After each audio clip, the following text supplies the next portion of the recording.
Fátima, visões, aparições, segredos. Falar claro sobre os mistérios da Cova da Iria. Os padres Luciano Guerra, Geraldes Freire e João Oliveira Faria. Os investigadores Fina da Armada e Joaquim Fernandes. Religião, história, ciência, ovniologia, procurando a verdade de Fátima. Falar claro, esta noite, no Canal 2.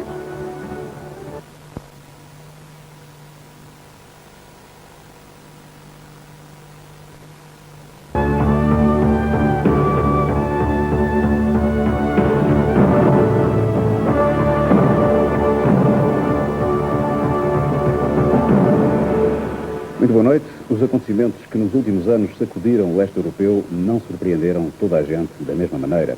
Há muito quem considera o que se passou apenas como o cumprimento das previsões anunciadas em Fátima. 1917, Revolução Soviética, Primeira Guerra Mundial. Em Portugal, conflito entre o regime e a Igreja, aberto 7 anos antes pela instauração da República.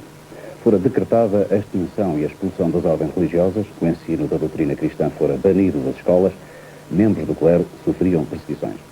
Considerando que quem governara antes do 5 de outubro não fora propriamente a monarquia, mas a Companhia de Jesus, o governo provisório empenha-se na aprovação de uma lei que consignasse a separação do Estado da Igreja.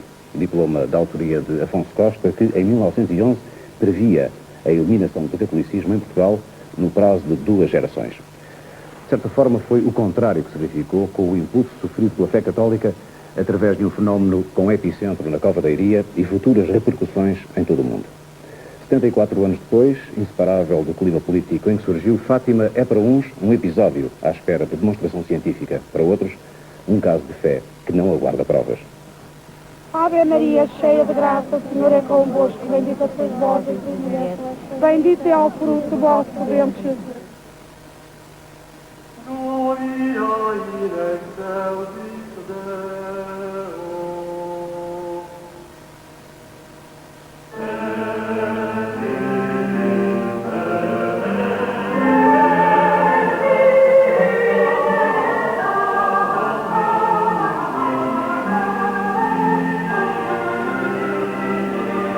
Os meus irmãos andavam a passar no dia 13 de maio, na Cova da Iria, e à noite, quando chegaram a casa, diziam que tinha aparecido Nossa Senhora.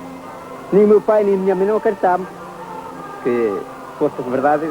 Mas que vocês viram foi agora Nossa Senhora. E vimos Nossa Senhora, então como é que ela estava? Estava vestida de branco, em cima de uma dinheirinha, com um rosário, e dizia que... Até o que é que ela dizia? Dizia que fossem lá todos os meses, 6 meses a fio.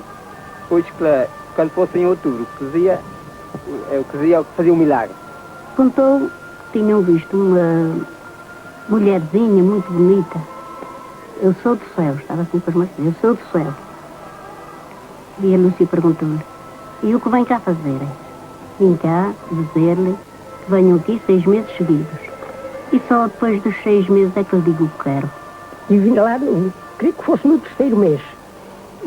Mas não vi nada, só vi quando os pastores estavam a dizer-lhe adeus, é que eu depois me parecia que só ouvi uma zenida qualquer, um som a zenir, mas de resto ver nem vi nem ouvi. No dia 13 de outubro estávamos lá quando apareceu o sol, às voltas, assim, às voltas e descendo, que não representava que o sol vinha cair na terra. Parecia-nos que já vinha mesmo a chegar às árvores. Esgueirava, eu vi-o assim. O disco tornou-se bronzeado. Girava circularmente, mas não em volta do eixo. Descrevendo assim, simples em volta de um eixo. E dando a impressão de que descia a ponto de me convencermos que ficávamos esmagados pelo sol. O sol desceu. E apareceu São José com o menino Jesus com o braço direito estendido. E o sol, depois de nós vermos o menino Jesus nesta posição com o São José, o sol subiu outra vez para o mesmo lugar. Ficou uma chuva de flores que atingiu bastante terreno. São os momentos, talvez 1 minuto ou 2 ou o quê? Esfriamos os olhos por todo, vi tudo de cores. Tudo de cores. sem dar por isso, olho para mim e vejo enxuto. Olho para os outros, todos enxutos. Não é que parecia uma cena de juízo final. Uns cantavam, outros aclamavam Nossa Senhora, outros, houve até, este homem me acompanhava, subiu para cima dos varais de um carro e dizia: "Oh, incrédulos, digam lá que não há Deus! Andem, digam lá que não há Deus!"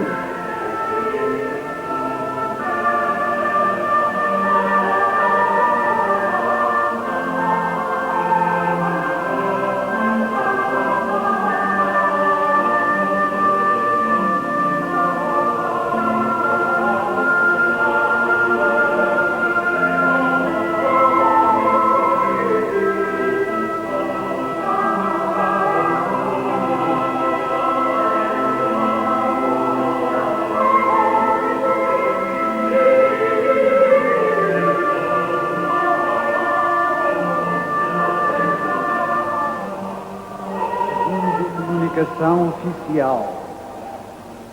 Chegada há momentos de Roma, o Santo Padre decretou, hoje mesmo, a heroicidade de virtudes dos servos de Deus, Francisco e Jacinta. 1 milhão de pessoas esteve hoje em Fátima, por causa do 13 de maio e por causa do Papa.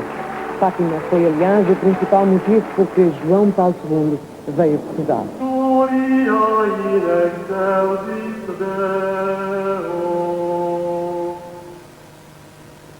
Fátima, visões, aparições, milagres. A 13 de maio, na Cova da Iria.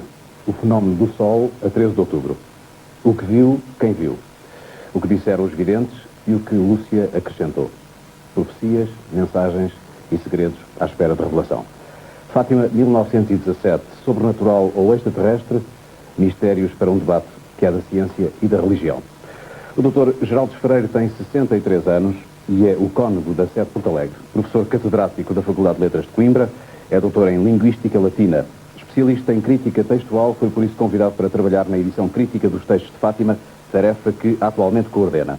Autor de obras como João Paulo II, Peregrino de Fátima e um ensaio sobre o terceiro segredo, o padre Geraldo Freire considera que, e vamos citar, Fátima é uma manifestação da Santíssima Virgem a favor do homem contemporâneo no sentido de resolver os mais graves problemas do século XX, o ateísmo e o marxismo. Com 58 anos, o padre Luciano Guerra é reitor do Santuário de Fátima desde 1973.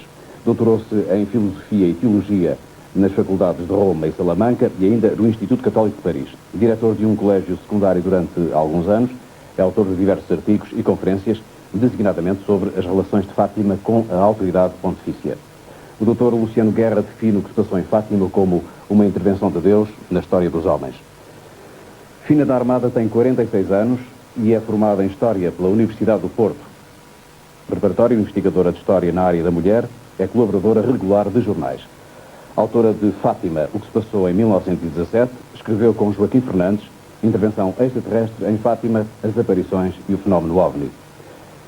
Tem formação católica, foi catequista, hoje considera-se cristã.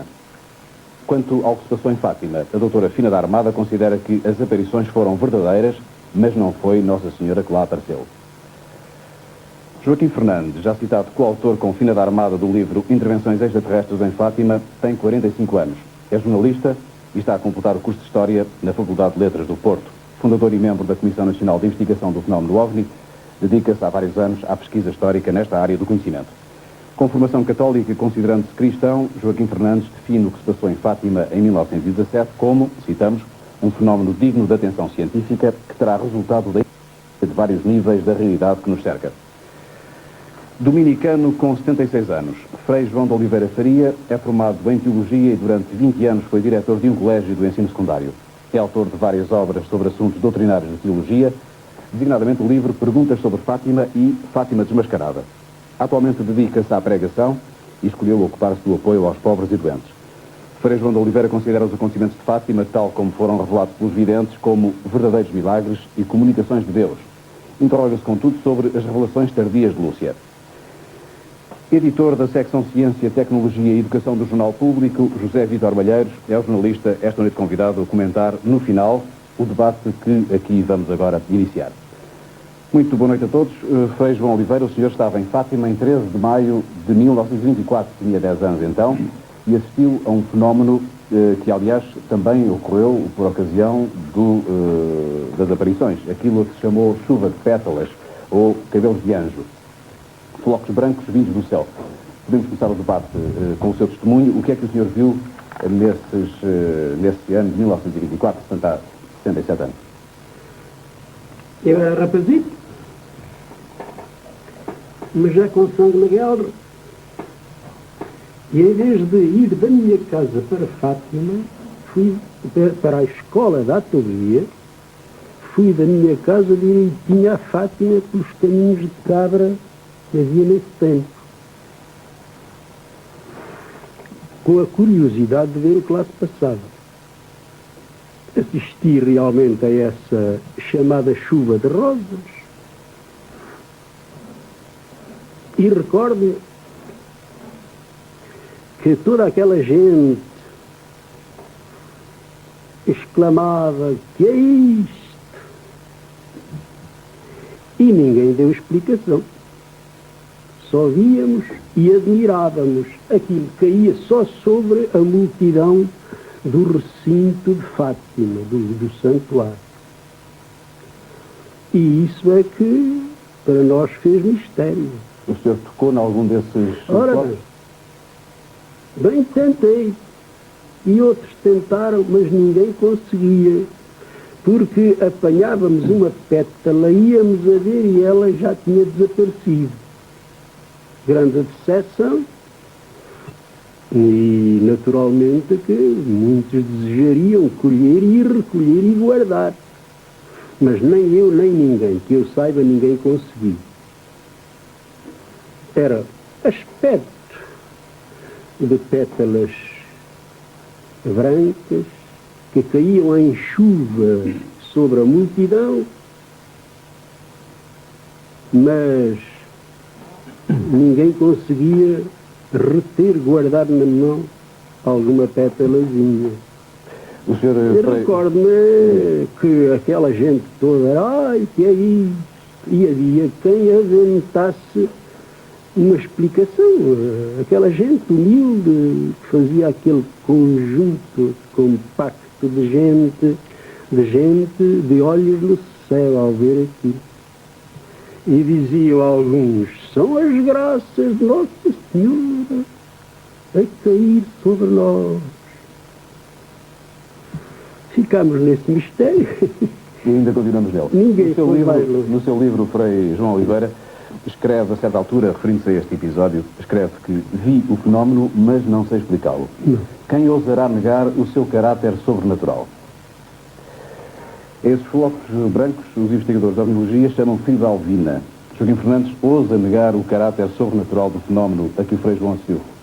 Ora bem, penso que não será esta altura ideal para discutirmos a natureza sobrenatural ou não sobrenatural do fenómeno. É um fenómeno físico, registado, palpável, que pode ser recolhido, pode ser sujeito a ensaios laboratoriais, pode ser determinada a sua natureza, neste caso, de um modo geral, dos casos que têm sido recolhidos no âmbito religioso de Fátima, porque não foi só o caso testemunhado em 1924, foi também o caso de 1957, que se apanharam imensas amostras sujeitas a análises químicas, sujeitas, por exemplo, a uma microcombustão, que se revelou tratar-se de um produto vegetal e não animal. Portanto, tem que refutar aqui a hipótese de ser meras teias de aranhas caídas do céu, por exemplo, saídas, da natureza.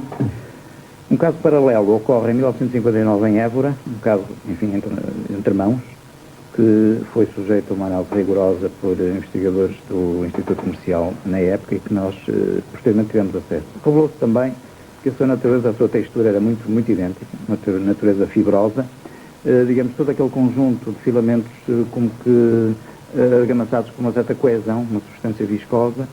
De qualquer modo, o aspecto da textura é, de facto, muito idêntica em todos os casos, quer de passagens simultâneas de objetos voadores não identificados, quer também em algumas situações de aparições de índole religiosa, como é o caso em análise. Há casos analisados no estrangeiro, fundamentalmente eu tenho aqui para citar muito rapidamente uma análise da Universidade de Chicago. Casos e não Exato, uma Universidade de Chicago que analisou em 57 também, e o verdicto foi uma textura fibrosa, filamentosa, com uma alta dose de eletricidade estática. E temos um caso argentino, como foi comunicado por um astrónomo jesuíta, o padre Benito Reina, infelizmente já falecido, que também, sujeito a análises laboratoriais, revelou um conteúdo enorme de fósforo, cerca de 86%, e enxofre, manganese, portanto, vários componentes químicos. Portanto, isto é apenas uma das manifestações que, para algumas pessoas significa, digamos, uma intervenção divina, para outras pessoas pode significar ter uma explicação técnica. O Dr. Geraldes Freire considera que aquilo que se passou em Fátima foi um milagre? Creio que não me pergunta sobre este caso Não, em geral, estou a falar em geral. Peguei neste caso como um exemplo. Tratado uma manifestação sobrenatural, isto é, as crianças, os três videntes, tiveram a percepção ou a fantasia de que viam uma aparição que identificaram mais tarde com Nossa Senhora do Rosário, que diremos hoje Nossa Senhora do Rosário de Fátima. Mas, portanto, a aparição em si é um milagre. Eu considero um ato, sim, uma intervenção sobrenatural sobre as crianças, evidentemente. Mas porquê que não utiliza a expressão milagre? Há uma diferença ou não? Sim, eu julgo do ponto de vista técnico, lógico, que podemos falar de milagre. Milagre é quando uma coisa se atua contra as leis da natureza, não é? Ou fora das leis da natureza. Pode ser um milagre segundo o modo, que nesse caso a coisa pode atuar de acordo com a natureza, mas fora do tempo em que as coisas atuam, etc. Portanto, uma aparição não é necessariamente aquilo que pode chamar um milagre. O milagre é um termo técnico que eu não aplico aqui. Portanto, apenas nesse aspecto. Por razões técnicas. Sim. Mas, do ponto de vista teológico. A aparição, tal como é descrita pelos videntes, de uma entidade escrita como tal, como uma intervenção sobrenatural. Pois. E as consequências disso, designadamente faladas curas, foram anunciadas curas que, digamos, na sequência das aparições. Isso são também milagres. Sim, efetivamente essas é que são, no termo que eu estou a considerar rigorosamente teológico, do ponto de vista teológico, são apresentadas como milagres, pelo menos pelas pessoas que apresentam os documentos ou que contam aquilo que se passou com elas, apresentam-nos elas próprias como milagres. O juízo compete depois a uma comissão que eventualmente se venha a formar sobre a realidade desse tipo de cura, ou o efeito instantâneo, ou, enfim, uma intervenção que não tenha explicação natural. Se é milagre, oficialmente a Igreja nunca declarou que se tratou de milagre, aquilo que se passou no dia 13 de maio em Fátima. Nunca disse o contrário, mas também nunca... Não, a Igreja pronunciou-se sobre a autenticidade das visões das crianças em Fátima. Não chamando de milagre, de qualquer forma. Não chamando de milagre, disse que, quer dizer, 13 de outubro de 1930, o Sr. José Alves Correia da Silva, bispo de Leiria, declarou como dignas de fé as visões dos pastorinhos de Fátima. Uma palavra. Pelo da sequência de alguns sinais já dados pelo Papa, que relativamente a Fátima teve algumas atitudes. Eu julgo que o bispo que atuou em virtude de um conhecimento que lhe veio de inquéritos que tinha mandado fazer, a uma comissão diocesana, mas além disso também ele conhecia, passados já anos que era bispo de Leiria, o conhecimento principalmente da vidente Lúcia, porque o Jacinto e o Francisco tinham morrido antes. E, enfim, a comissão, eu julgo que o Papa não foi diretamente a pessoa que influiu na autoridade do bispo, porque o bispo na sua diocese tem jurisdição própria. Ele definiu a partir dos critérios que ele próprio estabeleceu, ou que a comissão lhe indicou. Dr. Luciano Guerra, está inteiramente de acordo com o que disse o Dr. Geraldes Freire? Bom, há quem diga, não temos documentos, mas há quem diga que de facto terá havido uma intervenção pontifícia no sentido de acelerar o processo e, portanto, chegar ao fim de uma declaração formal, não é?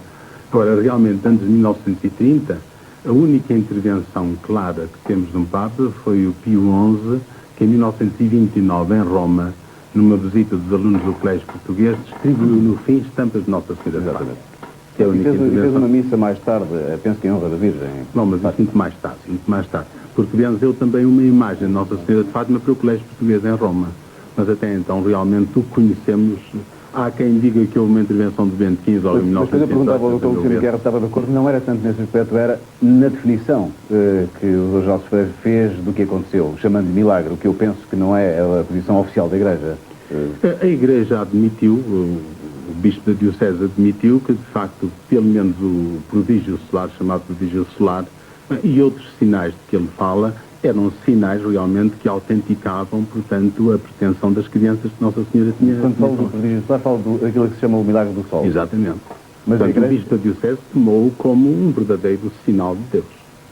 Agora, não se chamou propriamente milagre, não analisou isso como milagre. Digamos que pode haver um sinal de Deus que não seja propriamente um milagre, que não seja, de facto, o fazer qualquer coisa que a natureza não faz naquelas circunstâncias. Não é? Poderia não ser isso. Pode ser um acontecimento. Vamos admitir que realmente havia um fenómeno das rosas, porque Deus podia servir sendo um acontecimento natural, mas que, entretanto, naquelas circunstâncias, podia ser um sinal para o Mas, doutor, como é que é possível considerar milagre as consequências de um facto que em si próprio não é classificado como milagre?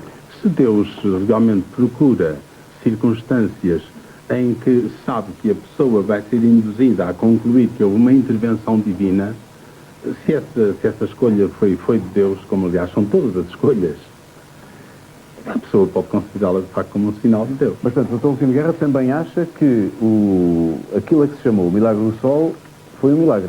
É que isso é que parece-me, salvo eu penso melhor que opinião. Eu penso que sim, embora na explicação de milagre, pois possamos divergir. Quer dizer, isso não quer dizer que o milagre que o sol andasse mesmo à volta, que se destacasse do seu lugar, etc. O que é que aconteceu na mente das pessoas, ou na realidade visual das pessoas, eu aí não chego. Admito que até possa ser um fenómeno meramente interno nas pessoas. Mas então já não é um milagre. É um milagre. Deus pode ter provocado esse fenómeno interno. Mas então temos sempre uma resposta para todas as questões, porque temos para muitas. Porque nós não conhecemos os desígnios de Deus, digamos, e portanto, digamos, a cada argumento pode sempre responder que Deus interveio de uma determinada forma. Não posso a todo o argumento, mas na realidade dá-se bastante essa introdução de uma certa subjetividade de interpretação diante de acontecimentos até naturais. É com base nessa subjetividade, penso eu, e noutras, que o Dr. Refinado da Armada se preocupou em tentar investigar também estas questões, designadamente no que respeita ao fenómeno do Sol, mas a outros, e alguns casos já aqui aludidos, claro que não partilha destes pontos de vista. Não partilho. Por exemplo, o Dr. Freire disse ali que em Fátima, portanto, era Nossa Senhora do Rosário de Fátima. Ora bem, este facto de ela ser Nossa Senhora do Rosário, eu já ponho isso em dúvida. Primeiro porque a senhora nunca disse, eu sou a Nossa Senhora do Rosário. Portanto, nunca se identificou. Quando ela falava como Nossa Senhora do Rosário, dizia ela. Portanto, Rosário é a Senhora do Rosário. Portanto, a Senhora do Rosário aparecia sempre na terceira pessoa. E na última aparição, em 13 de outubro, o parco da freguesia entrevistou a Lúcia, como fazia sempre após as aparições, e está escrito no inquérito paroquial o seguinte, façam aqui, portanto, como atribuindo à Nossa Senhora, façam aqui uma capelinha à Senhora do Rosário, e depois o parco escreveu assim, a Lúcia tem dúvidas se foi assim como fica escrito, ou se foi, façam aqui uma capelinha, ponto final, sou a Senhora do Rosário. Quer dizer, portanto, a Lúcia teve dúvidas se era ou não a Nossa Senhora do Rosário. E já agora, rosário é uma palavra que significa o mesmo que terço, que é a outra palavra que aparece na mensagem de Fátima, significa o mesmo que capela e significa o mesmo que arco de flores à roda. Portanto, capela até parece no nosso Bernardino Ribeiro como um termo que são aquele conjunto de rosas, aquele colar de rosas que é as haitianas muito, não é? Portanto, isso é e que forma o formato do terço. Portanto, digamos que capela, rosário, arco de flores à roda e terço são 4 termos que significam o mesmo e que a senhora utilizou em diferentes dias em Fátima para tentar compreender, para conseguir contactar, digamos, para fazer entender. Como a Sra. Doutora Dina da Armada se referiu à minha intervenção, quero dizer o seguinte, logo na primeira aparição, a Lúcia perguntou quem é a vossa Mercê. E ela disse, no último dia direi quem sou e o que quero. E, efetivamente, é atribuída à aparição de outubro que Nossa Senhora foi identificada como Nossa Senhora. Tem dúvidas, a Lúcia tem dúvidas, deixou escrito, o padre deixou escrito. Eu não sei se foi assim como fica escrito, e até a primeira coisa que ela escreveu, que o parco escreveu, foi façam aqui uma capelinha à Senhora do Rosário. E depois a Lúcia tem dúvidas se foi assim que fica dito, ou faço uma capelinha. Tem, ponto final, Sou Senhora do Rosário. A Lúcia teve dúvidas. Em qualquer dos casos, o nome de Senhora do Rosário é a invocação com que a Igreja, exatamente, invoca Nossa Senhora em Fátima. Mas não há uma prova evidente nos documentos que diga que a senhora que apareceu em Fátima disse, eu sou o Senhor do Rosário. Ela não disse. Ela falava realmente em Senhor do Rosário, mas na terceira pessoa. Mas pode não ter sido, entretanto, ter significado suficientemente que era a Senhora do Rosário. Foi isso que a Lúcia compreendeu. Mesmo o facto da Lúcia dizer, eu não me lembro se ela disse faça uma capela à Senhora do Rosário ou faça uma capela, ponto, eu sou a Senhora do Rosário, isso não quer dizer que a Lúcia não estivesse convencida realmente que pelas palavras dela, pela maneira como ela apareceu, não fosse de facto a Senhora do Mas Rosário. Fátima não existe por causa da Lúcia. Com certeza. Não existe por causa da Lúcia. Quer dizer, há imensas crianças no mundo que dizem que vem Nossa Senhora e ninguém lhes liga. Portanto, o Fátima existe por causa dos fenómenos atmosféricos. Não, e sobretudo por causa do Milagre do Sol. Isso é que deu, sobretudo o Milagre do Sol, é que deu credibilidade às aparições de Fátima. Para o Dr. Joaquim Fernandes, o Milagre do Sol é o quê? Ora bem, em termos, pegando na palavra do Dr. Luciano e também do Dr. Freire, de facto a hipótese que os investigadores que se têm ocupado do estudo do fenómeno OVNI compilaram até à data, bem, esta tradição da aproximação entre o fenómeno OVNI e o fenómeno religioso aparicional vem já dos anos 60. Não fui eu que o inventei, não fui eu que o imaginei, mas foram, enfim, pessoas mais qualificadas em várias áreas da investigação científica, como o Dr. Jacques Vallée, que é astrofísico, enfim, uma quantidade de hipóteses que foram surgindo nos anos 60 e que me sugeriram que, de facto, é um tipo de aproximação correta.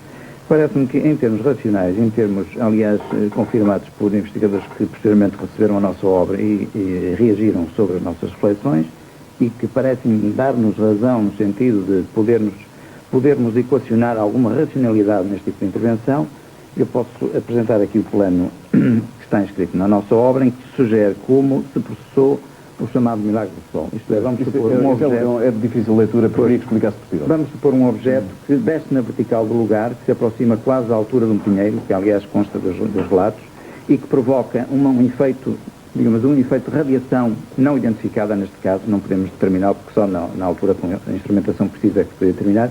De qualquer modo, é nítido que, segundo os depoimentos, se registaram efeitos secundários como onda de calor, secagem de roupa e do solo, já que tinha chovido abundantemente poucos minutos antes, e efeitos fisiológicos chamadas curas instantâneas. Essas curas instantâneas que o Dr. Freire se referiu.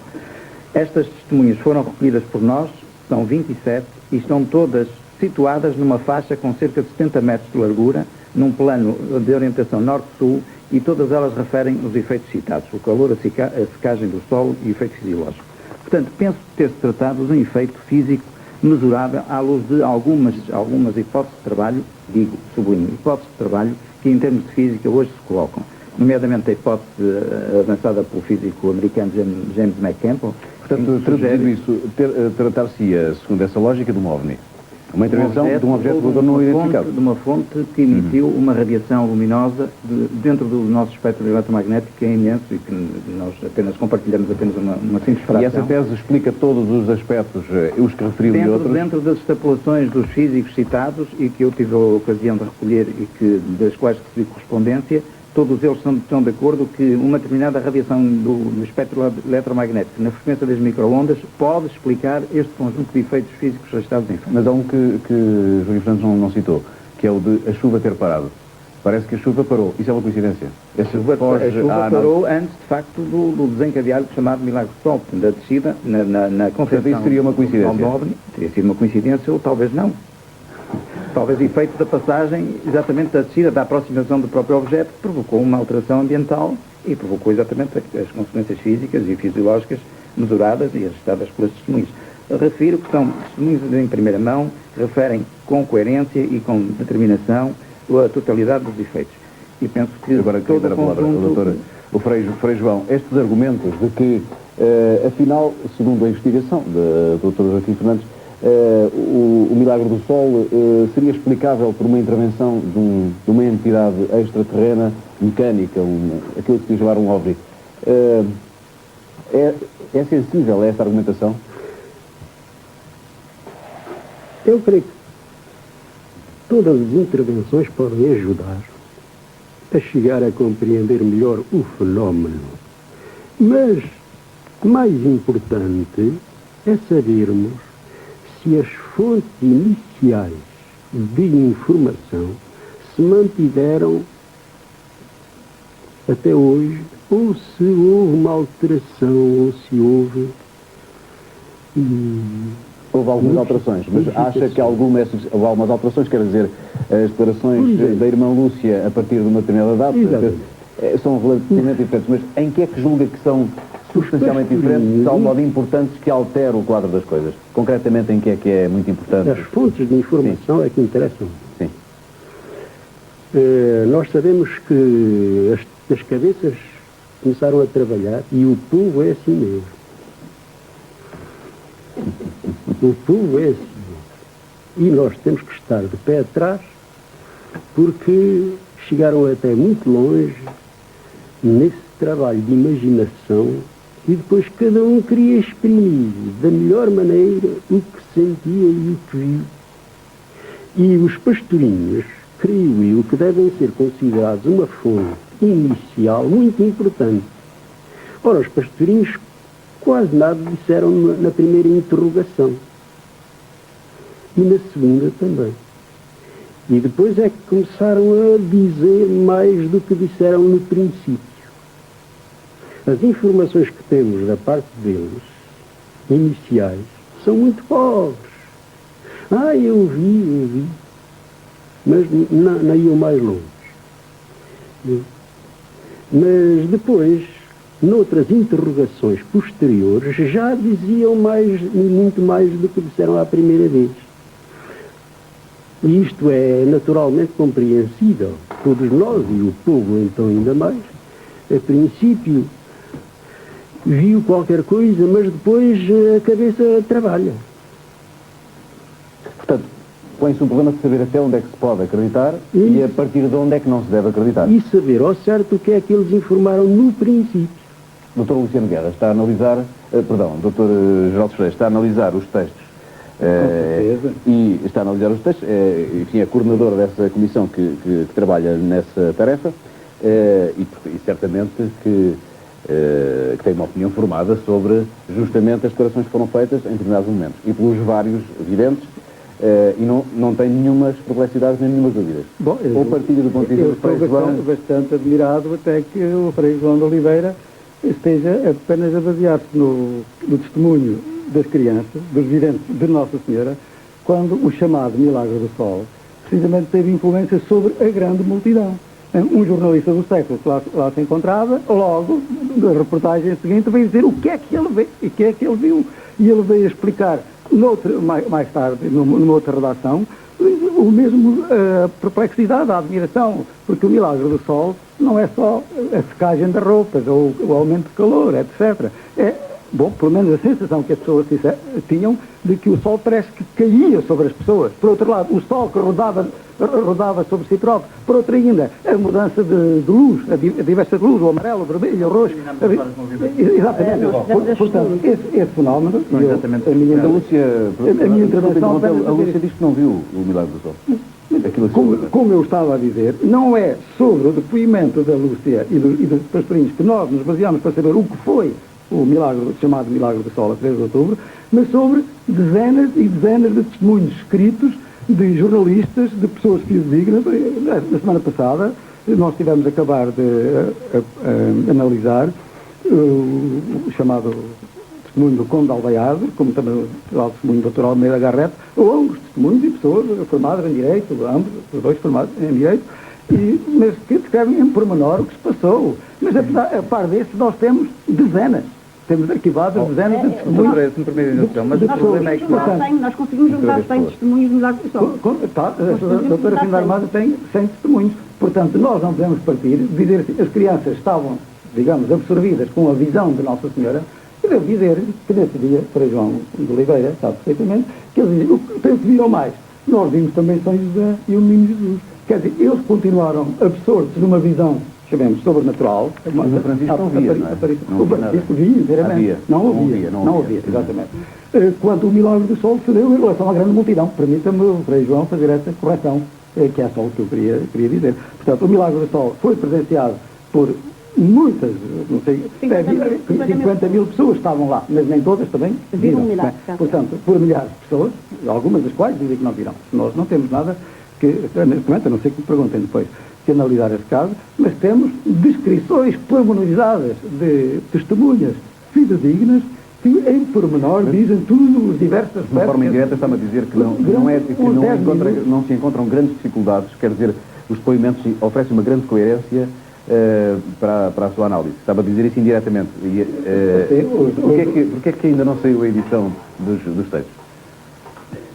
Agora aproveito para lhe perguntar. Não, porque é um trabalho que é abordado com uma grande ansiedade. Todos os que aqui estão presentes conhecem algumas, meia dúzia, uma dezena ou mais depoimentos descritivos do Sr. Milagre dos Reis. Sim, mas há a expectativa de que no trabalho que o Sr. está a coordenar saia realmente alguma coisa que seja diferente e que ofereça novos elementos para a análise. Eu peço Rénia para dizer que eu fui colocado à frente desta comissão em 11 ou 12 de setembro passado pela primeira vez. O Sr. Reitor poderá dizer porque é que a edição definitiva ou oficial ou mais completa crítica dos textos não saiu. Mas evidentemente que não estão, tiveram primeiramente técnicas. Já eu posso declarar aqui, pelo menos quanto eu saiba, não há qualquer tipo de segredo, não há qualquer tipo de sonegação de documentos. O que acontece? Eu cheguei em 1973, em 1974 o Dr. Alonso apresenta-me 16 volumes, portanto era uma estante, aqui está a minha obra, vamos editá-la. Eu contratei uma tipografia, fiz o contrato, comprei o papel para que se pudesse fazer a edição. E quando o primeiro volume foi apresentado na tipografia, recebo uma carta de um amigo nosso que nos diz: eu passei para a tipografia, por acaso tive acesso àquilo e aquele volume não está publicável. Não está publicável, não tem um aparato científico suficiente, a pessoa não conhece a português.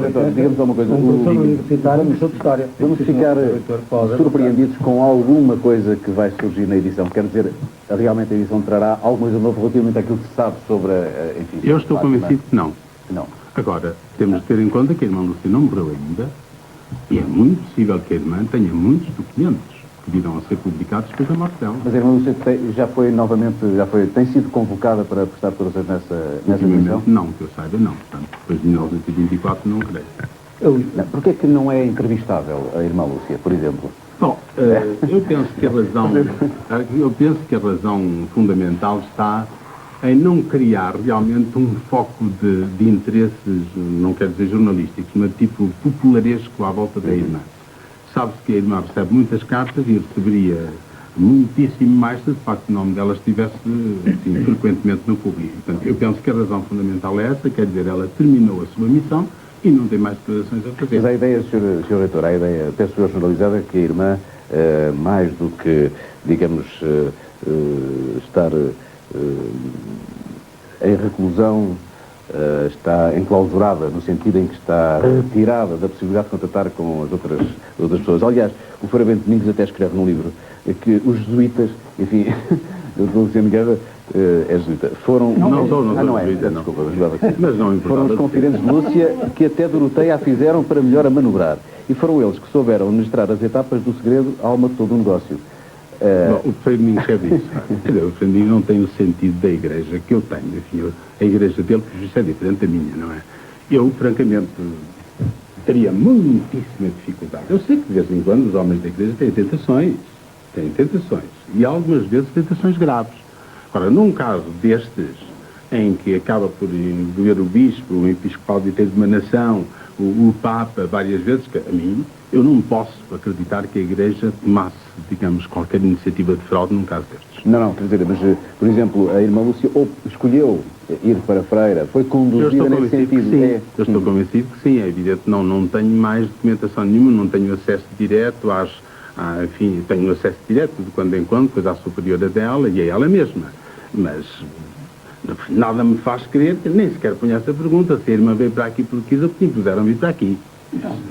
Nem sequer ponho essa pergunta. Eu admito que realmente a irmã sentiu, talvez, por um lado, muita pressão de gente que queria saber coisas, e, portanto, ela estava muito exposta porque estava numa congregação aberta, e, por outro lado, a irmã terá sentido realmente uma vocação de contemplativa e, portanto, escolheu ser carmelita. Isso é o que eu admito. Ora, se o Frei Bento tem acesso a outras fontes, sei que eu não sei. Eu gostava de Sim, faz favor. A Lúcia, quando foi para o convento, tinha 14 anos. Ora, aos 14 anos a gente quer é brincar, namorar. Portanto, aquela ideia de que ela foi por vontade própria não me parece muito verdadeira. Aliás, em 1935 ou 1936, o escritor Antero Figueiredo entrevistou-a, teve autorização para a entrevistar. Ele era membro da Academia das Ciências e também membro da Academia Brasileira de Letras. A Madre Superiora informou sobre ele para saber se era católico e tal. Portanto, ninguém põe dúvidas acerca do Antero Figueiredo. Ora, o Antero Figueiredo registrou acerca, portanto, do facto de ela ter sido enclausurada, de viver oculta e ignorada. Registrou o seguinte, como resposta da Lúcia: custou-me muito, custou-me. Foi um duro sacrifício, mas consola-me a ideia de que obedeci a quem me mandou e de que este meu sacrifício é para a glorificação de Nossa Senhora. Portanto, mandar-na para o convento. Na outra parte, ela diz também... Desculpa, era interessante saber. Portanto, era de tão desejosa de viver longe, oculta, ignorada, Lúcia firme na sua noção absoluta do dever, que austeramente lhe norteia a vida e com nitidez lhe a conduz, respondeu com a perfeita calma da consciência exata dos que bem cumprem. Então, custou-me muito, custou-me. Mas ela não foi para o convento. Ela foi para Vilar. Vilar não era um convento. Pronto, era um colégio, mas que era dirigido por uma Madre Superiora, que também o Antero Figueiredo diz que essa Madre Superiora nem a queria aceitar, porque achava patética, que fazia patetas às outras raparigas. E quando a viu a primeira vez, se gradou para o capelão, que ela era um bicho do mato. Portanto, também não a aceitou lá muito bem. Portanto, agora, virando a pergunta ao contrário, qual era o interesse de encaminhá-la para um convento, do seu ponto de vista? Bem, talvez porque Fátima, enfim, tinha que prosseguir e a Lúcia realmente... Eu acho que a Lúcia falava demais e não convinha dizer aquilo que ela disse no princípio. Mas por razões de contradições em que podia entrar ou por outra razão? Não sei, quer dizer, porque ela desde o princípio dizia sempre que via uma mulherzinha bonita. Portanto, foi isso sempre que ela disse. E a primitiva descrição que ela deu ao padre da freguesia não corresponde a uma senhora. A primitiva descrição é mais ou menos isto. Ou seja, ela, a entidade trazia um vestido com riscos ao comprido e a travessos, trazia o manto também ao comprido e a travessos, trazia um casaco, que é difícil desenhar, e o casaco é que tinha 2 risquinhos nos punhos. A saia era travada, isso ela disse ao padre Lacerda do jornal Mensageiro de Leiria, portanto em novembro de 1917, ela fez o gesto de ter a saia travadinha, e o padre perguntou-lhe se ela conhecia as saias travadinhas, e ela disse que as saias das senhoras conheciam às pregas. Portanto, ela desenhou mesmo que a saia era travada e que a saia não lhe vinha até baixo. Portanto, a descrição que ela disse, era assim, disse que trazia uma vola, que o Cônego Formigão, em 1917, diz borla, mas no primeiro depoimento dela, em 1922, ela diz que tinha uma bola à cintura. O terço que ela trazia, isso é que eu não sei se sofreria a ação da gravidade da Terra, porque hoje os nossos terços, sabe como é, ficam, talvez pela matéria como são feitos, não ficam assim direitinhos, não é? Ela trazia o terço, a Jacinta diz que a senhora que abria as mãos até aos ombros, portanto, possivelmente ela trazia o terço aqui, ao abrir as mãos até aqui, o terço ficava aberto. Na minha opinião, um terço, está aqui o terço, e está aqui este símbolo. Ora bem, este símbolo é o símbolo do cromossoma feminino, que certamente deve ser a única coisa comum que as mulheres do cosmos tenham, quer dizer, nós e mulheres de outros sítios, cosmos, bem, quando diz cosmos, sei lá, de outro sítio qualquer que não seja a Terra. Além disso, é também um símbolo ligado ao planeta Vênus, e é também um símbolo ligado à Vênus deusa. Portanto, há mesmo enciclopédia, sobretudo a Enciclopédia Ilustrada Espanhola, diz que Vênus era representada assim com este símbolo. Dr. José Freire, porque é que, havendo um desenho, este desenho é feito a partir das descrições dos videntes, não é? Conforme eles descreveram, assim foi feito o desenho. Porque é que havendo um... Os desenhos não são originais. Os desenhos foram feitos a partir da nossa declarações, das declarações dos videntes. Chegou-se àquele desenho, robô. Porque é que a partir das declarações dos videntes não foi criada aquela ou outra imagem, e a imagem que nós temos da Senhora de Fátima é completamente diferente? Eu julgo que as declarações da doutora Fina da Armada, que revelam estudo, mas já há bocadinho eu reparei que ela citava apenas o interrogatório do pároco. Mas as crianças não foram só interrogadas pelo pároco, isso foi o primeiro interrogatório. Pelo Padre Lacerda, foram os primeiros. Padre Lacerda, etc. Por exemplo, para citar agora uma informação que ela refere. O Padre Lacerda perguntou-lhe, quando ela descreveu como era o vestido, perguntou se a saia era travadinha. Ela disse, eu não sei o que significa travadinha. Ela disse, apenas conheço a saia. Ela pôs-se de pé e com pregas. Ela desconhecia o termo travadinha. Exatamente. Até desconhecia o termo travadinha. Desculpa, eu não estou aqui para a contrariar, não é? Mas ela até disse que nem sequer conhecia o termo travadinha. Portanto, o que acontece é que um terço, tanto é aquilo como a senhora doutora Sina da Armada apresenta, como é isto que eu tenho aqui. Mas isso é a ação da gravidade da Terra. Ele cai para devido à matéria de que é feito. Isto é um terço.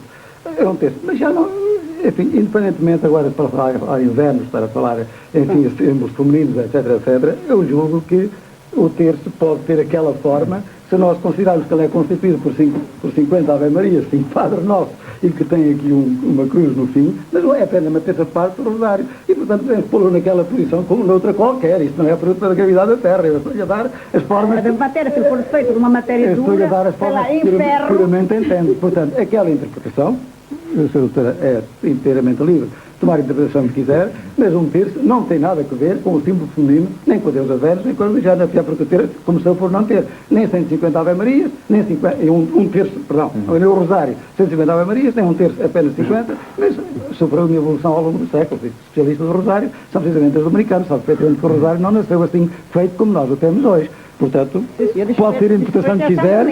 São Domingos que apareceu no... Exatamente, pode ter a interpretação que quiser, mas não pode atribuir isso nem a Nossa Senhora, nem ao terço, como o símbolo do rosário. Temos ainda uma segunda parte para completar este programa. Eu agora pedi licença para fazer um pequeno intervalo e voltamos já.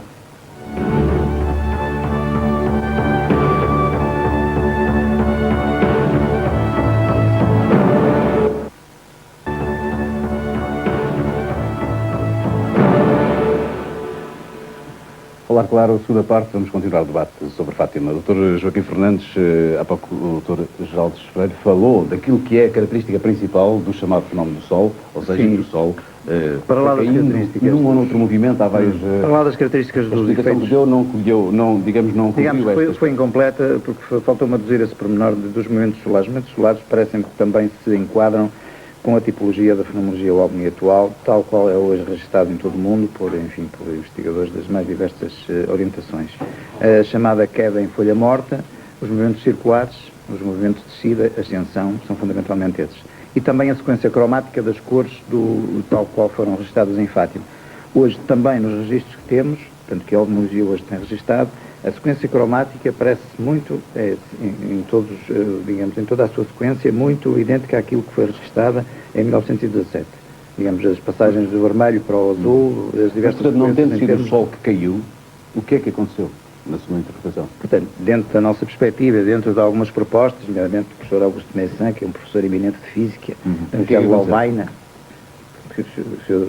Freire saberá o que significa a Universidade de Lovaina, que é a Universidade Católica de Lovaina, que me diz: sou católico praticante, mas não me sinto de modo algum aprisionado num qualquer dogmatismo e julgo que é nosso dever procurar sempre a verdade. Ele, aliás, sugeriu-me e ajudou-me em troca de informações nesta matéria, de facto que existirá um objeto físico ou uma projeção orientada de alguma fonte externa aos videntes e às testemunhas, que provocará todo esse conjunto de efeitos, tanto no terreno, efeitos secundários, fisiológicos mesuráveis e registados, como a sucessão de efeitos cromáticos na atmosfera. Porque nós sabemos que a atmosfera é formada por vários gases.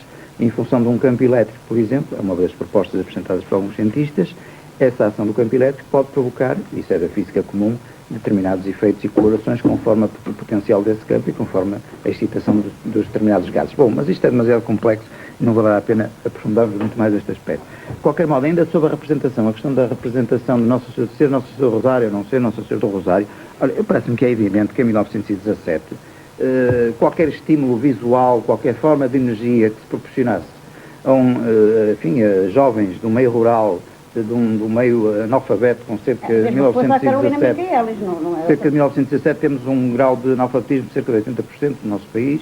Eu penso que qualquer representação obtida a partir de um estímulo e representando um ser antropomórfico teria de ser entendido no respectivo contexto religioso, da cultura religiosa da época, e a Lúcia não poderia ter dito que tinha aparecido o Krishna ou Maomé, tinha que ter dito necessariamente que teria sido a Virgem Maria, já que a representação morfológica se assemelha a uma entidade feminina.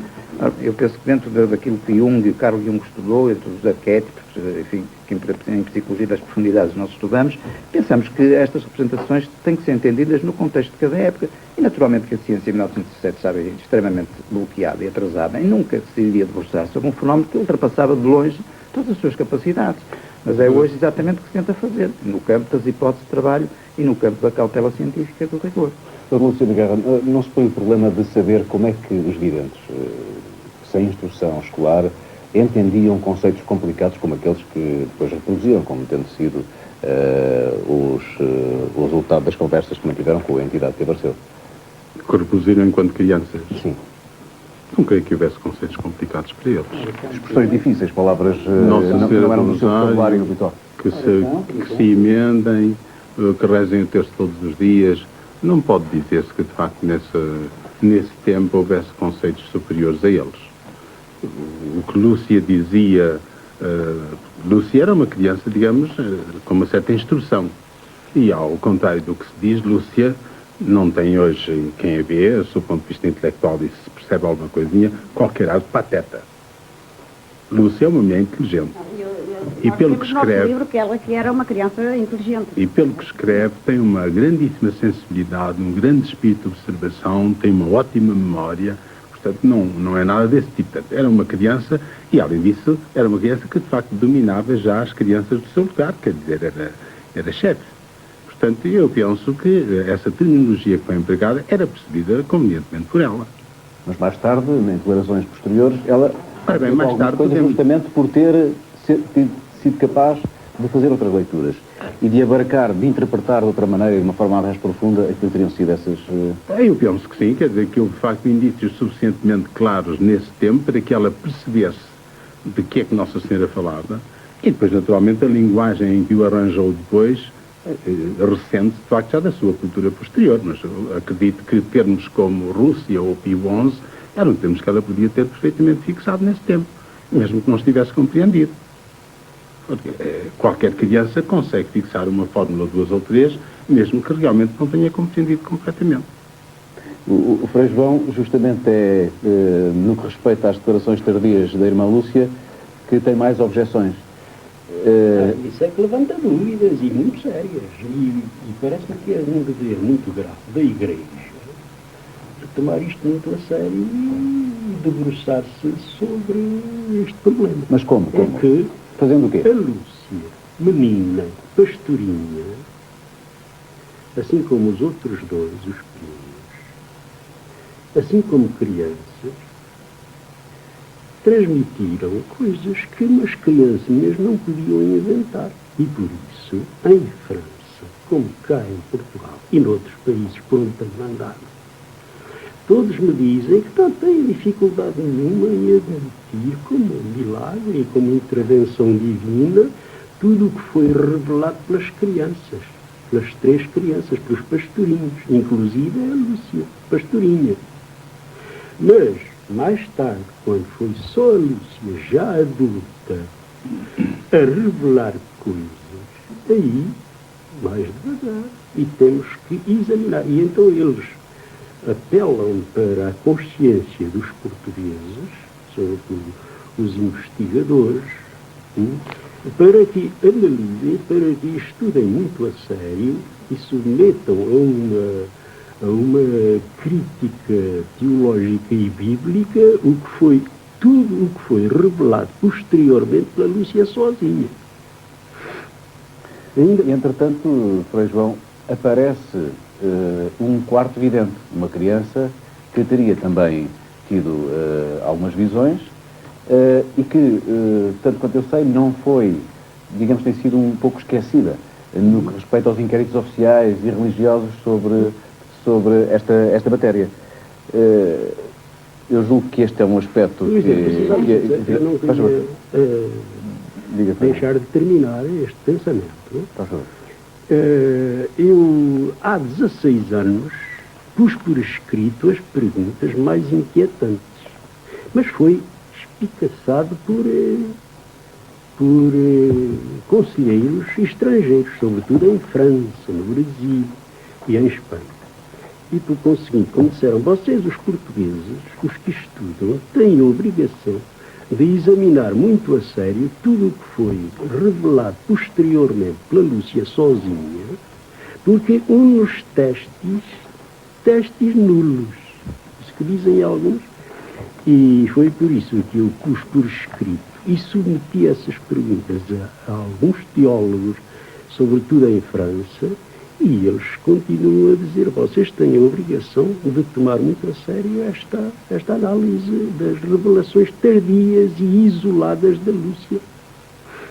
Mas, sempre insistindo, tudo o que foi revelação primitiva, através das 3 crianças, ninguém vê dificuldades em admitir, até porque 3 criancinhas daquela idade e daquele meio não podiam inventar o que disseram. Mas, mais tarde, houve certas coisas ditas, comunicadas só pela Lúcia, e isso, creio que ainda não foi examinado muito a sério por um conjunto de críticos e de teólogos e biblistas. Um exemplo, Frei João, um exemplo dessas declarações que lhe pareça importante. Um exemplo é, por exemplo, aquela comunhão, a visão do anjo, a dar uma comunhão de uma maneira completamente nova e diferente da admitida na Igreja, que os pastores não estavam preparados para a comunhão. Sob as espécies, não do pão e do vinho, mas sob as espécies do sangue. Eu submeti isso ao critério de um teólogo francês, mas muito autorizado. E ele disse-me logo, até tivemos dificuldade nenhuma em admitir Fátima e aceitar Fátima em toda a sua integridade, porque vinha através de criancinhas que não podiam inventar. Mas isso, essa comunhão agora, dada sob as espécies do sangue, isso é impossível, não podemos admitir, e pronto, e acabaram em que não era possível. A resposta é que o Dr. Geraldo Pereira, nós já vamos ao Dr. Final da Armada, a resposta é que o Dr. Geraldo Pereira dá a esta questão, que o Frei João destacou de algumas das inquietações que tem, concretamente esta. Vai contra, enfim, eu tenho que voltar um bocadinho mais atrás, não é? Porque o Frei João foi um problema que tem muito a ver com a minha profissão de filólogo e de crítico literário. Eu fui professor de filologia clássica e filologia moderna, enfim, línguas e literaturas. Evidentemente, estamos a tratar de memórias, testes, como disse o Frei João, uns testes nulos. Então, se tudo o que é dito por uma só pessoa não vale absolutamente nada, e até pode ser um ditado, um aforismo muito digno de consideração, mas as memórias, o género memorialístico, o género cultivado em todas as literaturas, e que nós contamos de nós próprios, da nossa infância, da memória de todos nós, enfim, merece o crédito se nós formos sérios, se nós formos conscienciosos. Portanto, o que o Frei João de Oliveira tem que fazer, e nós todos temos que fazer, e não é ele mandar-nos fazer a nós, mas ele, porque afinal o estrangeiro mandaram-lhe fazer a ele. Ele é que nos está a impingir a nós essa tarefa, desculpe a expressão. Pediram-lhe a ele para o fazer. O Sr. Frei João de Oliveira foi dito que é teólogo. E, portanto, é ele também que deve empenhar-se, e não empenhar-me a mim, que sou filólogo e quero fazer a edição crítica dos textos. O que se passa é que as memórias do irmão Lúcia pertencem a um género literário cultivado em todas as literaturas. Temos que saber se a pessoa que escreve as memórias é uma pessoa fidedigna. Ora, não há qualquer indício de que a irmã Lúcia não seja uma pessoa de psicologia serena, digna de confiança, séria no que diz, porque ela escreve a muita gente, muitas pessoas que viveram com ela, etc. E vamos a uma coisa que já ficou para trás há bocado. A irmã Lúcia não foi sequestrada por ninguém. Quando ela foi para o Vilar, tinha 14 anos, mas foi para ser educada. Exatamente, ela iria um bicho do mato porque vinha de uma aldeia, não tinha educação ainda, mas foi recebê-la. E mais tarde é que ela foi para Tui, mas isso foi bastante mais tarde. E depois entrou para tentar situar a questão. Tanto quanto parece, há duas grandes questões em relação às visões do anjo, não é? Uma é o facto de a irmã Lúcia ter só falado dessa questão muitíssimo mais tarde, portanto já nos anos 30 e tal, e portanto não o ter feito antes, uma vez que a visão do anjo é anterior ao próprio 13 de maio de 1917, e por outro lado é as circunstâncias em que os pastorinhos comungam. Eu sei que quero falar sobre isso, mas o Frei João de Oliveira omitiu uma coisa fundamental.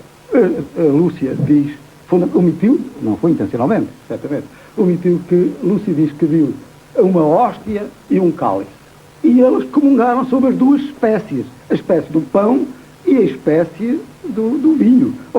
Então, mas o pão e o vinho são segundo a fé de todo o crente, o corpo e os beberam do cálice. Mas evidentemente, quando nós dizemos bebeu do cálice, todos dizemos, tomamos o preciosíssimo sangue do nosso Senhor Jesus Cristo. Isto faz parte da mais elementar das formas catequistas, como se lembra da doutora Nacional Armada, quando ensinava crianças. Onde é que a dificuldade do Frei João está em que a Lúcia, portanto, ou as duas crianças terão já sabido a sangue? Ora, isso não consta em parte nenhum. Não é isso que está em questão. Se é uma questão de a Lúcia dizer que tomou sobre as espécies do sangue, se é uma questão de, digamos, matrimonologia da Lúcia, que deveria, de facto, dizer sobre as espécies do vinho, porque espécie quer dizer aparência. Ele viu um hóstia e um cálice. Portanto, admite-se que, digamos, a comunhão é o corpo e o sangue de Cristo, mas a aparência, aquilo que nós chamamos tecnicamente acidentes, são do vinho ou são do pão, conforme tanto se trata do cálice ou da hóstia. Portanto, ela, ao dizer que tomaram o preciosíssimo sangue, isso dizemos também nós, tomamos o sangue de Cristo. Ora, ela não disse que aquilo que lhe soube a sangue. Ela não diz que isso lhe soube a sangue. Não diz, mas é preciso muito cuidado, porque eles, os dois pequenitos, receberam a comunhão sob as espécies do sangue.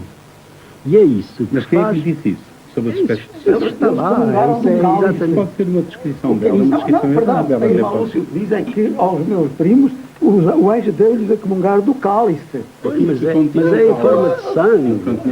O problema que atrapalha lá os senhores franceses, os teólogos, é justamente que a comunhão dada sob o aspecto e as espécies do sangue é uma coisa que choca e que é incompreensível. Mas o resto já não é comigo, é com eles.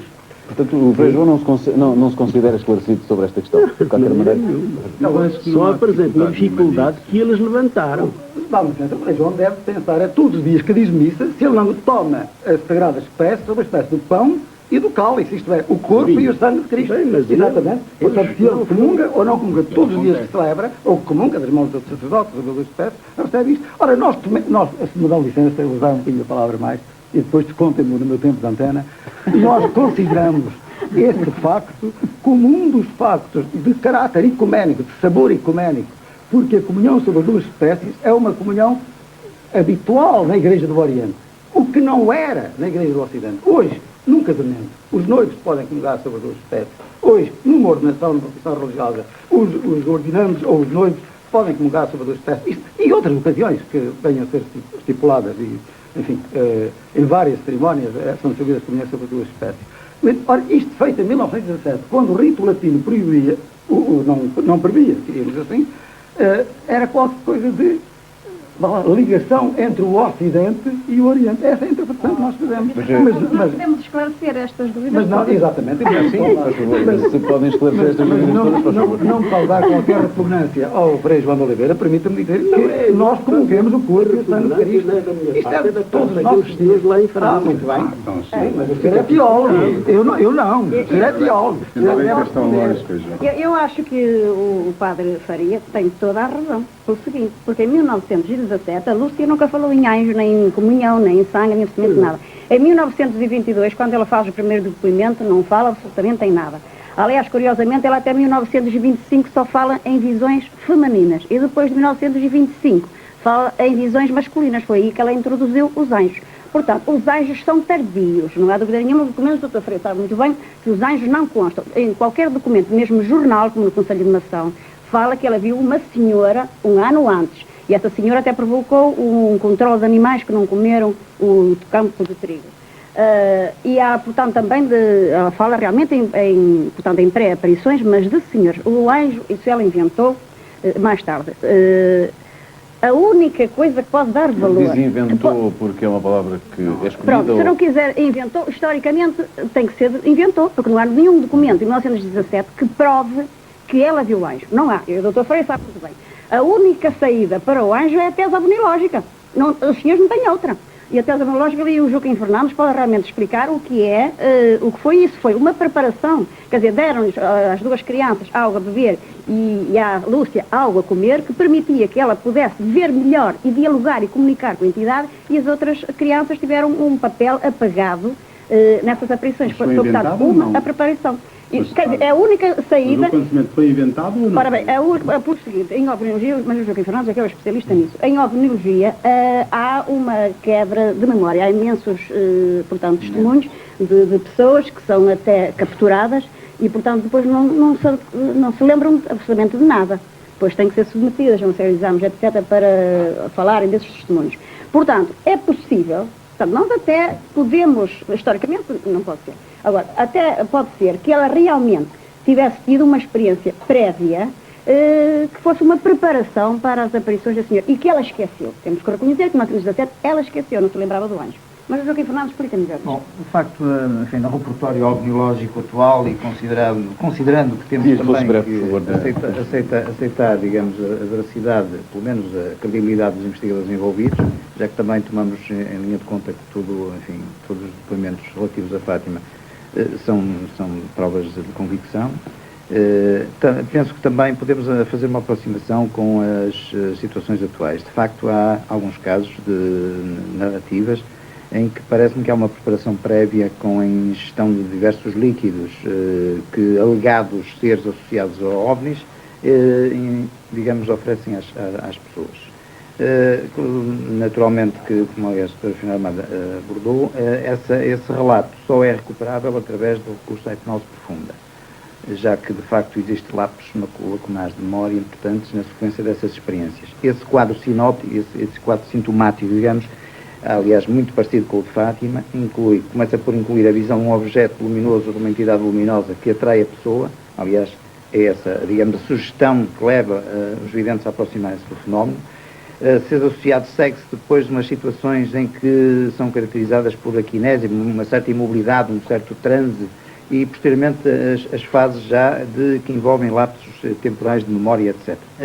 Nos depoimentos que nós recolhemos, penso que são visíveis e detectáveis todos esses pressupostos que implicam este tipo de contacto que hoje é transportado e é transportado. Esse fenómeno da perda de memória poderia aplicar-se à irmã Lúcia quando ela não se recorda da existência de um quarto vidente, que há pouco aqui iludimos e que eu agora voltava a reintroduzir aqui. Existe penso que isso é uma experiência separada, uma experiência separada. 60 anos depois surge um quarto vidente. Eu queria perguntar designadamente... Primeiro contato-me que ele tinha essa experiência do quarto vidente. Mas o doutor Luciano Guerra, dado que o seu doutor, no seu livro, A Mensagem de Fátima, que fala no Anjo, aliás, foi por ter lido o livro do Anjo, na Carolina, depois do Anjo da Quarta Vidente, é isso que estamos a falar, não é? Carreira é Quarta Vidente, depois. Portanto, curiosamente, foi 3 linhas aqui, 3 linhas que é a aparição de um anjo, segundo a explicação de Nossa Senhora na quarta aparição, uma tal Carolina, 12 anos, e uma pequena despite. E depois diz aqui onde tirou, que é I.O., que significa, portanto, Rogatórios Celestiais, diz 18 versos. Ora bem, foram estas palavrinhas que me levaram a Fátima, há 13 anos. Portanto, aliás, eu disse ao Joaquim Fernandes que precisávamos realmente, que havia um série de buracos portanto, em toda a bibliografia publicada em Fátima, que havia mais qualquer coisa e que tínhamos que realmente ver. Ora, nessa altura, eu era equiparada à bolseira pelo Instituto Nacional de Investigação Científica e então fui a Fátima, permitir-me realmente a entrada em Fátima e eu li esses documentos. Também encontrei... O que é que os testemunhos dessa quarta vidente acrescentam a esta história? São essenciais? Alteram alguma coisa? Acho que alteram da seguinte maneira. Há outra pessoa, quer dizer, outra pessoa, entre aspas, não é? Quer dizer, outra entidade em Fátima para além da senhora e, vamos lá ver, vamos admitir que haja o Anjo da Lúcia. Portanto, há outra entidade em 1917. Essa entidade, portanto, aparece descrita como o Anjo. Nessa altura, como eu me encontrava em Fátima, procurei a Carolina, que ainda era entrevada, mas ainda era viva. A Carolina, aliás, teve uma vida normal, casou e tudo mais, e estava a ser tratada pelas sobrinhas. A Carolina prestou um depoimento que eu gravei numa cassete, e ela diz que nunca tinha sido interrogada por ninguém, mas que realmente ela tinha visto. Ela diz que viu no dia 28 de julho, portanto, um dia que não tem nada a ver com os dias 13, que ela estava a guardar gado com outra rapariga de espírito de nome Conceição e que estavam num alto e viram na cova, no sítio da azinheira, uma personagem pequenina. Ela diz um menino, ela até diz uma criança, que eu até insisti a perguntar-lhe se era menino ou menina e ela nem soube esclarecer o que era, disse uma criança, que devia ter entre 9 e 10 anos, tinha um vestidinho branco e que estava à volta da azinheira. Ela sentiu chamarem por ela, portanto, vem cá e reza 3 Ave Marias, repetidamente, vem cá e 3 Ave Marias. Ela fala à Conceição que está ao lado, tu não ouves nada. E a rapariga diz, não estou a ouvir nada. Elas foram-se embora, foram dar uma volta, mas viram que o gado que estava sossegado, porque elas estavam a servir um patrão e o patrão, segundo ela disse, era muito bravo, portanto tinha medo que o gado se desviasse, mas como o gado estava sossegado, elas voltaram e então continuou a ver o anjo e disse-lhe, vem cá e reza 3 Ave Marias, quer dizer, chamou-a mesmo. Ela não foi. Ela o que é verdadeiramente relevante da existência desse quarto vidente? É que é uma personagem que não tem a ver nem com Nossa Senhora, nem com o anjo católico, portanto é outra personagem que comunica à distância telepaticamente, portanto não com um discurso, não em português, digamos assim, comunica à distância, e também revela outra coisa, é que se passou mais qualquer coisa na mensagem, no diálogo da Lúcia com a Senhora, do que a Lúcia escreveu mesmo tardiamente, mesmo em 1942. Porque ela chegou a casa e contou à mãe, a Maria Capelinha, que é uma personagem excepcional e extraordinária na história das aparições de Fátima.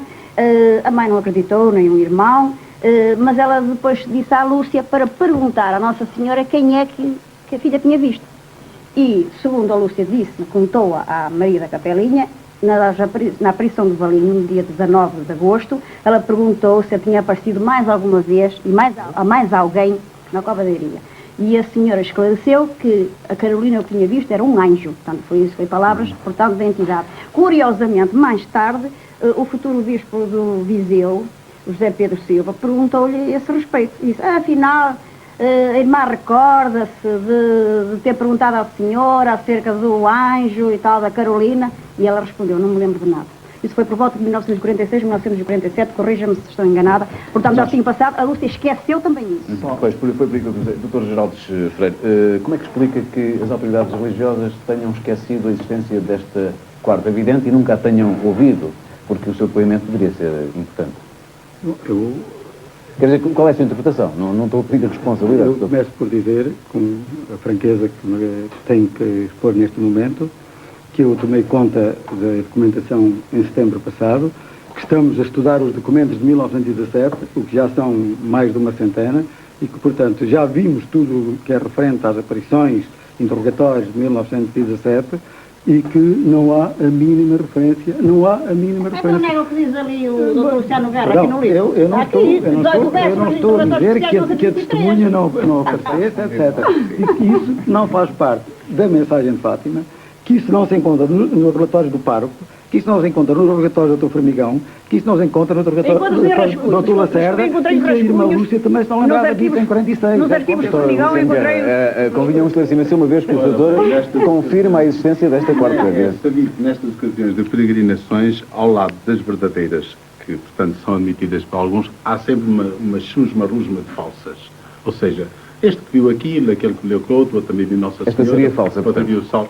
Possivelmente foi assim que a autoridade a tomou, quer dizer, foi uma coisa lateral. Porquê é que o Dr. Luciano Guerra a citou no seu opúsculo? Eu já nem me lembro disso, escrever há tanto tempo. Aliás, já nem sei onde é que para o exemplar disso.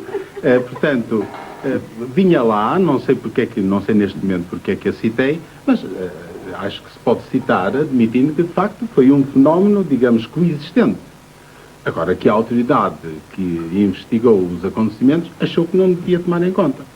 Não é. Desculpa, está escrito nos interrogatórios oficiais de 1923 que é um documento dentro da Igreja. É um documento oficial. Os interrogatórios oficiais de 1923 não é um documento de parte. Mas no documento oficial podem estar documentos que não são aceitos, que depois se acha que de facto... Mas se permitem, entrávamos num último capítulo, de resto temos muito pouco tempo, mas eu não queria deixar de falar desta questão, que é a questão do segredo de Fátima, da mensagem, e designadamente a terceira parte do segredo. Porquê é que a terceira parte não foi revelada se a entidade que apareceu manifestou o desejo de que realmente o segredo fosse revelado a partir de uma determinada data? E ela já passou. Ela não manifestou o desejo. Ela disse que poderia ser revelado a partir de 1960. Exatamente. Mas porquê é que então não foi? Aconteceu, enfim, o acontecimento foi muito simples. Nessa ocasião, o Bispo de Leiria teve que mandar para Roma todos os documentos da irmã Lúcia para obter a tal missa de Nossa Senhora de Fátima. Quando o Bispo chegou ao segredo que estava fechado e selado, interrogou-se: não posso fotocopiar isto, o que é que eu devo fazer? E perguntou para Roma, e Roma disse: manda-nos para cá o envelope. Porque o envelope era para ser aberto, é para ser entregue ao cardeal Cerejeira, quando o Bispo de Leiria morresse, na ocasião em si. Mas neste momento o envelope está com o Papa. Está com o Papa. E porquê que o Papa não revela se a vontade Isso eu não sei. da entidade era que Isso fosse eu não revelado? sei. Ele entende que de facto não pode revelar, pois houve aqui há 2 anos o cardeal Ratzinger declarou que aquilo que não é revelado porque se prestaria, se não me engano, a especulações jornalísticas. O Dr. Luciano Guerra conhece o segredo? Não. De maneira nenhuma. Mas o doutor é o reitor do santuário. Se há entidade que devia conhecer, talvez. Aqui eu não preciso conhecer o segredo, quer dizer, os segredos divinos, no essencial, para mim já foram dados, não é? Quer dizer, Portanto, não tem curiosidade em relação a esta terceira parte? Não tem curiosidade em relação a esta terceira parte? Não, até. No fundo, vou fazendo as minhas conjecturas também, não é verdade? E, portanto, nesse ponto de vista, gostava de saber, gostava que fosse publicado. Mas o mínimo que podemos pensar é que, se o segredo fosse bom, tinha sido revelado. Não tendo sido, permite-se pensar que é mau. Sr. Geraldo Freire. Eu julgo que se deve dizer que o segredo de Fátima consta de 3 partes. É isto que diz a irmã Lúcia. A primeira... Em 1917 constava de algumas palavrinhas. Isso não se sabe. Ela escreveu em 1922, 5 anos depois, ao Sr. Luciano Guerra. Está aqui pela letra dela. Está aqui, é a letra dela. Algumas palavrinhas. Tem aqui no segredo algumas palavrinhas. E o que foi publicado, esta de facto mesmo não são algumas palavrinhas. Não, são 3 partes. É a guerra, é o Imaculado do Coração, daí é um discurso muito grande. Quer dizer, cada parte é uma palavrinha, não é? Muito bem, vamos só para recapitular. Eu queria exatamente aproveitar algumas coisas que ficaram talvez... Mas eu agradecia que nos respondesse esta questão. Faz sentido dizer que se o segredo fosse bom, teria sido revelado, é natural que fosse, e não tendo sido, pode-se pensar que anuncia coisas terríveis.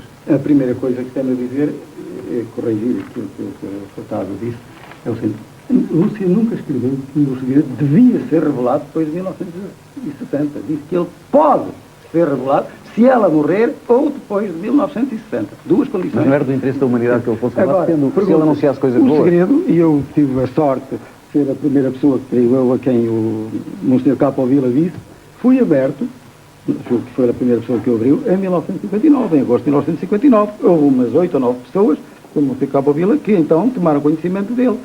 Isto é, da terceira parte, do segredo integralmente, porque a primeira e a segunda parte tinha sido revelada. Uma coisa só é segredo enquanto não é tornada pública, não é? A terceira parte foi lida por João 23, ele chegou a 1970, não o revelou, entendeu que não devia revelá-lo, Paulo VI tornou a ler, João Paulo II certamente também leu, entendem que não deve revelá-lo, não me compete a mim, julgo que não compete, e o meu serviço, muito bem, o seu reitor.